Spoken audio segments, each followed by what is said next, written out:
Hi hello നമസ്കാരം. വിനീസ് കിച്ചണിലേക്ക് എല്ലാവർക്കും സ്വാഗതം. ഇന്ന് കാണാൻ പോകുന്നത് ഒരു ബിരിയാണിയാണ്. അതും കാടമുട്ട ബിരിയാണിയാണ് ഉണ്ടാക്കുന്നത്. ഓക്കെ, അപ്പോൾ ഒരുപാട് തട്ടുകട സ്റ്റൈലിലുള്ള ഒരു ബിരിയാണിയാണ് ഞാൻ ഉണ്ടാക്കി കാണിക്കുന്നത്. ഇങ്ങനെ എന്താ പറയാ, തമിഴ്നാട്ടിലൊക്കെ ഇപ്പൊ ഭയങ്കര ഫേമസ് ആണ്. ഇപ്പൊ എന്നല്ല, ഞാനൊക്കെ അവിടെ ഉള്ള സമയത്ത് തന്നെ ഭയങ്കര ഫേമസ് ആയിട്ടുള്ള കാര്യമാണ് ഈ റോഡ് സൈഡിലുള്ള ബിരിയാണി, കാലാൻ, അതേമാതിരി തന്നെ നൂഡിൽസ്. ഈ സ്ട്രീറ്റ് സ്റ്റൈലിനുള്ളതിന് എല്ലാത്തിനും തന്നെ ഒരു പ്രത്യേകതയുണ്ട്. അപ്പൊ അതേമാതിരി കാടമുട്ട ബിരിയാണിയാണ് ഇന്ന് കാണാൻ പോകുന്നത്. മസാലയെല്ലാം അരച്ചിട്ടാണ് നമ്മൾ ചെയ്യുന്നത്. ഓക്കെ, അപ്പൊ വരൂ നമുക്ക് കാണാം കാടമുട്ട ബിരിയാണി.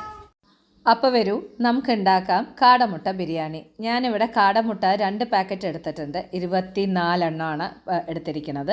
അപ്പോൾ എത്ര എടുത്താലും ശരിക്കും പറഞ്ഞാൽ കാടമുട്ട കാണുകയില്ല. ഞാൻ ബയോഫാമിൻ്റെയാണ് വാങ്ങിക്കാറുള്ളത്. എന്താ ഇത് പ്രൊമോഷനല്ല കേട്ടോ. ബയോഫാമിൻ്റെ വാങ്ങിക്കാൻ കാരണം എന്താണെന്ന് വെച്ചാൽ ഒരുപാട് കാടമുട്ടകളിൽ ഭയങ്കര അഴുക്കുണ്ടാവുന്നേ. നേരെ മറിച്ച് ഈ ബയോഫാമിൻ്റെ വാങ്ങിക്കുന്ന സമയത്ത് അത്രയ്ക്ക് അഴുക്കുണ്ടാവില്ല. എന്നാലും ഞാൻ കഴുകിയിട്ടേ എടുക്കാറുള്ളൂ.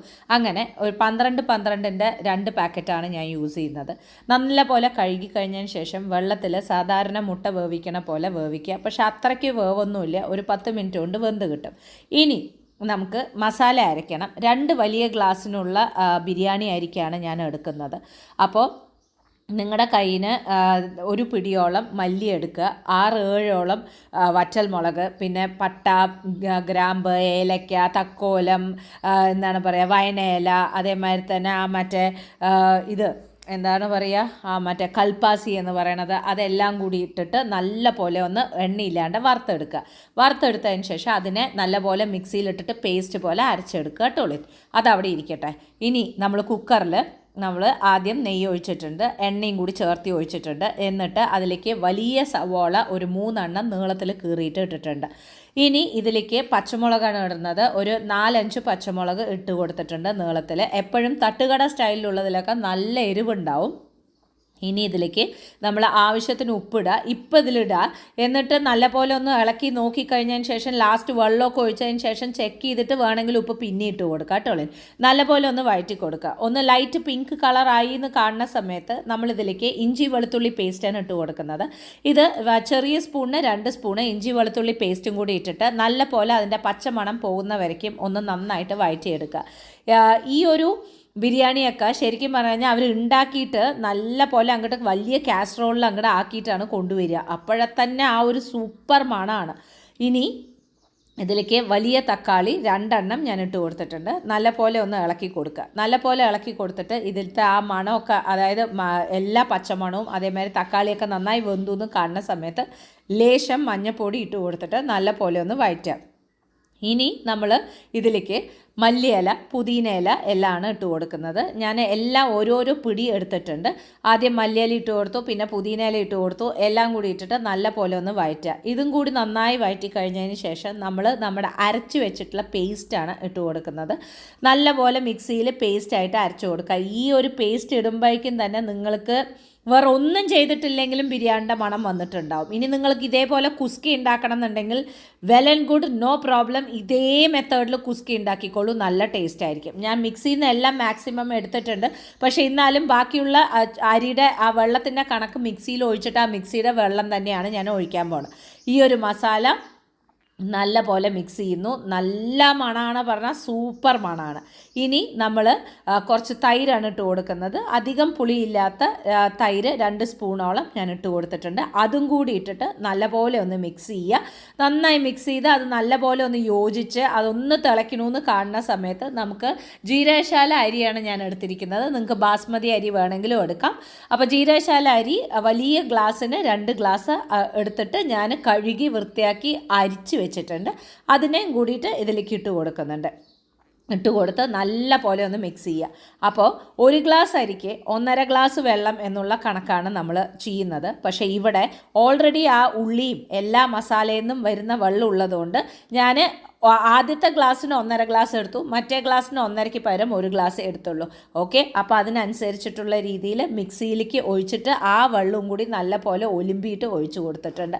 ഇനി നല്ല പോലെ ഒന്ന് മിക്സ് ചെയ്യാം. നന്നായി മിക്സ് ചെയ്തിട്ട് ഉപ്പൊന്ന് ചെക്ക് ചെയ്യുക. ഓക്കെ, ആ ഉപ്പ് ചെക്ക് ചെയ്യണ സമയത്ത് ഒന്ന് കൂടി നിൽക്കണം. എന്നാൽ മാത്രമേ അരി വെന്ത് വരണ സമയത്ത് നമുക്ക് ഉപ്പ് കറക്റ്റ് ആയിരിക്കുള്ളൂ. ഉപ്പ് നിങ്ങൾ കറക്റ്റായിട്ട് ഇടുകയാണെന്നുണ്ടെന്നുണ്ടെങ്കിൽ അപ്പോൾ അരിയിൽ പിടിക്കാത്ത പോലെ ഉണ്ടാവും. ഞാനൊന്ന് ചെക്ക് ചെയ്തപ്പോൾ എനിക്ക് കുറച്ചും കൂടി വേണമെന്നുണ്ടായിരുന്നു. അപ്പോൾ ഞാൻ അതിലേക്ക് കുറച്ചും കൂടി ഇട്ട് കൊടുത്തു. എന്നിട്ട് എൻ്റെ മെത്തേഡ് എങ്ങനെയാണെന്ന് വെച്ചാൽ നന്നായിട്ട് കുക്കർ അടച്ചു വയ്ക്കുക, വിസിലിടില്ല. എന്നതിന് ശേഷം ഞാൻ ഫുള്ളിൽ വെച്ചിട്ട് നല്ല പോലെ ആവി വരുന്ന സമയത്ത് വിസിലിട്ട് കഴിഞ്ഞിട്ട് ഏറ്റവും ചെറിയ ബർണറിൽ സ്ലോ ആക്കിയിട്ട് ഞാൻ 10 മിനിറ്റ് വെക്കും. അതാണ് എൻ്റെ ഒരു ശൈലി. നിങ്ങൾക്ക് എങ്ങനെ വേണോ അതുപോലെ നിങ്ങൾക്ക് ദമ്മെടുത്ത് ആക്കാട്ടുള്ളൂ. അപ്പോൾ ഇതുപോലെ ആക്കിയിട്ട് ഞാൻ കറക്റ്റായിട്ട് ആക്കി വെച്ചിട്ടുണ്ട്. ഇനി നമുക്ക് കാടമുട്ട എല്ലാം വെന്ത് കിട്ടിയിട്ടുണ്ട്. അതിനെ നമുക്ക് ആക്കിയെടുക്കാം, ക്ലീൻ ആക്കിയെടുക്കാം. എപ്പോഴും കാടമുട്ട ടിപ്പിന്ന് വേണം ക്ലീൻ ചെയ്തെടുക്കാൻ. ടിപ്പിന്ന് ക്ലീൻ ചെയ്തെടുക്കുമ്പോൾ ക്ലീനായിട്ട് നിങ്ങൾക്ക് കിട്ടും.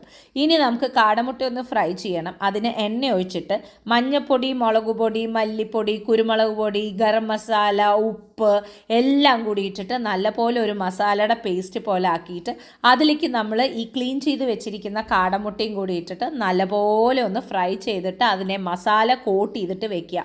ഓക്കെ, എന്നിട്ട് ഈ ബിരിയാണി ആവുന്നുണ്ടല്ലോ അതിലേക്ക് നമ്മൾ ഈ കാടമുട്ട ഇട്ട് കൊടുക്കുകയാണ്. അത്രയും നമ്മളിതിൽ ചെയ്യുന്നുള്ളൂ. നേരെ മറിച്ച് തട്ടുകടയിലൊക്കെ തരുന്ന സമയത്ത് അവർ എന്താ ചെയ്യുകയെന്ന് വെച്ചാൽ ഇത് കണ്ടോ, ഇതുപോലെയാണ് ആക്കി വെക്കേണ്ടത്. അപ്പോൾ തട്ടുകടയിൽ ചെയ്യുന്ന സമയത്ത് എന്താ ചെയ്യുകയെന്ന് വെച്ചാൽ ബിരിയാണിയുടെ അടിയിൽ ഈ കാടമുട്ട ലെയർ ചെയ്യും, എന്നിട്ടാണ് അവർ തരുന്നത്. അപ്പോൾ ഇത് ബിരിയാണി കറക്റ്റായിട്ടുണ്ട്. ഇനി ഞാൻ വേറൊരു പാത്രത്തിലേക്ക് അത് മാറ്റിയിട്ടുണ്ട് കേട്ടുള്ളൂ. അത് നല്ല പോലെ മാറ്റി കഴിഞ്ഞതിന് ശേഷം നമ്മൾ ഫ്രൈ ചെയ്ത് വെച്ചിട്ടുള്ള നമ്മുടെ കാടമുട്ട അതിൻ്റെ മുകളിലേക്ക് ഇട്ട് കൊടുക്കുകയാണ്.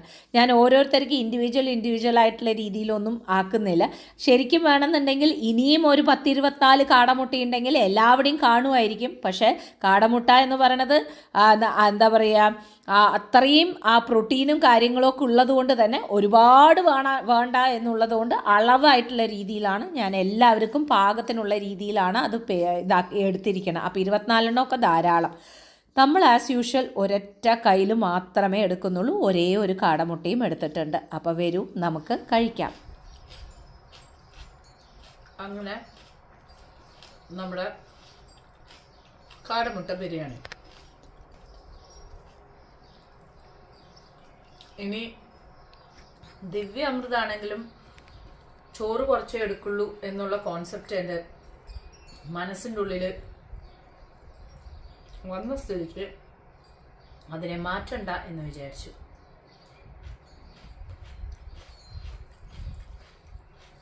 അടിപൊളിയുണ്ട്.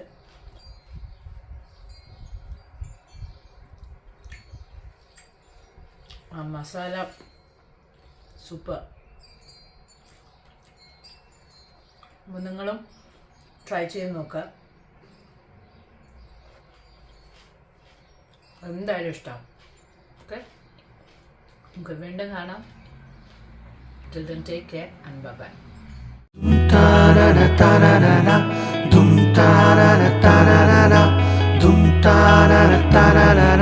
Vinny's Kitchen.